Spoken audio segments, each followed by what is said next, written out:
that's it. I just want you to take a brief moment.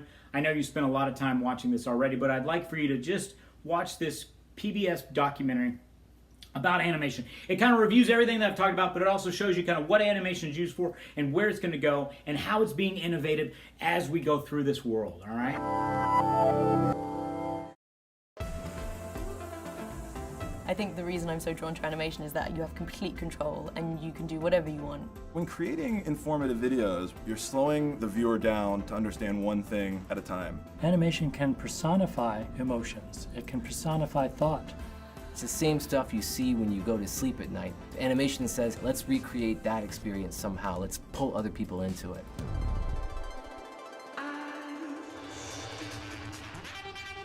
There's something intrinsically magic about animation. Many artists through the ages have wanted to bring their art to life. Animation has been around for a long time. I mean, we're finding more and more cave drawings in which animals have multiple limbs. And the artist wanted to get the impression of motion. You come into the 19th century with magic lanterns in which one piece of glass had one picture and then you switch it over and it changes and becomes something else. But it wasn't until photography came around, motion pictures, that was able to be used to make a successive series of still drawings look like they were alive. There's a whole series of techniques that can be used now. One of the great traditional ones was hand-drawn animation. There's also puppet animation. There's clay animation, which is a form of puppet animation. Today there's computer animation, CGI. Some of the major players happened really early on. One of them was a man named Emile Cole. He introduced the idea of surrealism and the use of abstraction in animation. Winsor McCay started to make his animated films about 3 years later in 1911. He had an incredible ability to create a real-life character out of impossible things like a mosquito or a dinosaur. And coming forward to the Disney Animation Studio in the 1930s, where they codified and they tested out these principles. One of them was something called stretch and squash. Those are principles that give you an elasticity. Well, then they found there was a principle called anticipation. There was other things like follow through. If a person has long hair and they come to a stop, the hair will continue to go. It's a secondary action. So all of these little symbols add a veracity to the animation so that audiences are convinced they're seeing something that's really happening. And it opened up all sorts of possibilities for the future. Since the beginning of motion pictures, we've had informative videos. So think about the films that would have been played in a science class. One of the classic ones is the Power of 10 video. And Disney is another great example of this. If you look at the Goofy Golf video from the 50s, he's explaining how the golf swing works using overlaid graphs and charts and stuff. So we thought that we could kind of maybe do it differently or better or whatever. And so our business is getting information out to the public and educating them.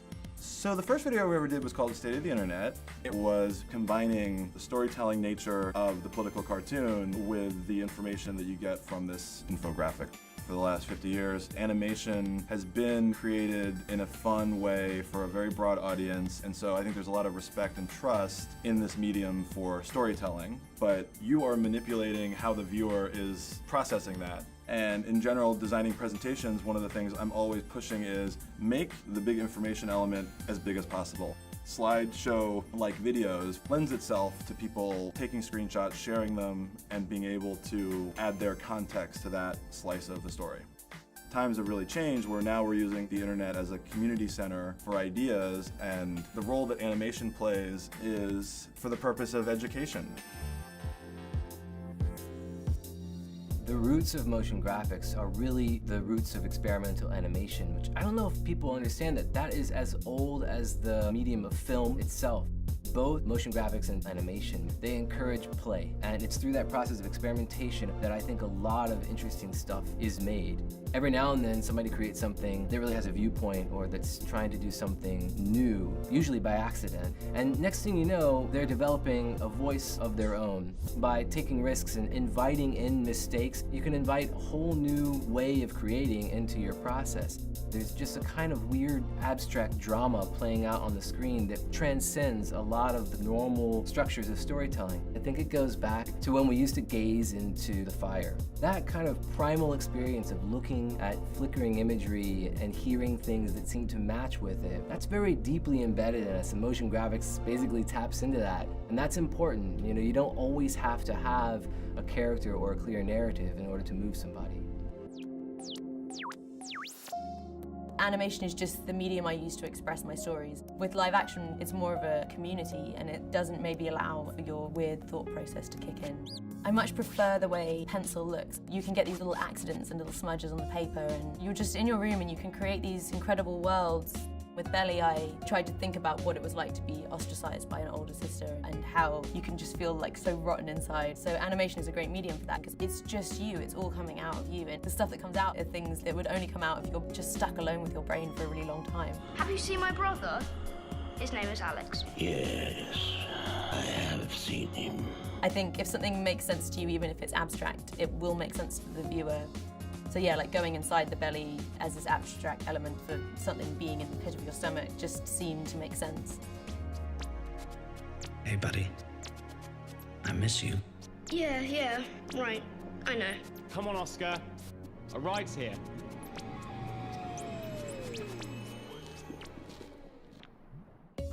And then when people come up and they're just like, oh yeah, I totally got it. I feel that way too sometimes, and you're just like, really? Really? It's a very weird feeling. With animation, I like to express myself as sort of externalizing inner angst and turmoils and things, and because it's in this cute package, it's easier to digest.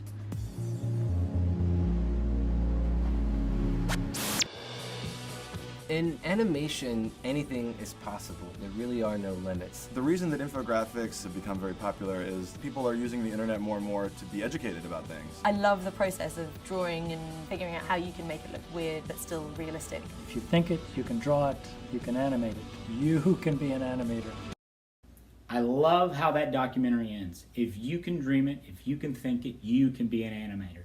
And that's what we're gonna do. This next challenge, Design Challenge 3, is taking this thing called a camera and we're gonna innovate with it and we're going to take it to the next level. We're gonna create our own animation for our Design Challenge 3. You must make something work and move on its own, and that's what our next thing is. We're gonna innovate with our cameras.